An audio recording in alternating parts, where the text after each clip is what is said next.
சச்சின் டெண்டுல்கர் படிச்சாரா, இளையராஜா படிச்சாரா, இல்ல ரஹ்மான் படிச்சாரான்னு நிறைய பேர் சொல்லுவாங்க. நம்பாதீங்க.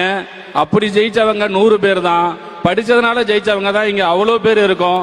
நீங்க அதை ஃபாலோ பண்ணுங்க. அதுல ஒருத்தர் இளையராஜா படிச்சாரா, சச்சின் டெண்டுல்கர் படிச்சாரா, ரஹ்மான் படிச்சாரான்னு கேக்குறாங்க. அவங்களெல்லாம் அவங்க பேச்ச அவங்க நம்பிராதீங்க. நான் என்ன சொல்றேன்னே நீங்க அதுல வாங்கல. நீங்க படத்தை எடுத்துட்டா பெரிய கல்வி அறிஞர்னு நினைச்சிட்டு வந்து கருத்து சொல்லிடுறேன். நான் என்ன சொல்றேன்னே உனக்கு புரியல. நீ அந்த மேடல் நின்று பேசுறதுக்கு யாரு? நீ ஒரு படத்தை இயக்குனர், அவ்வளவுதான். அதுக்கு என்ன காரணம்? நீ படிச்ச கல்விய என்ன? எது காரணம்? தனித்திறன் ஆற்றலை வளர்த்துக்கிறனும்.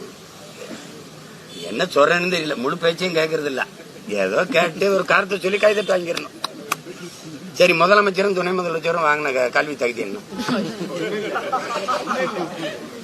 ஐயா மோடியோட கல்வி தகுதி என்ன? போட்டுக்கிட்டாப்ல எம்ஏன்னு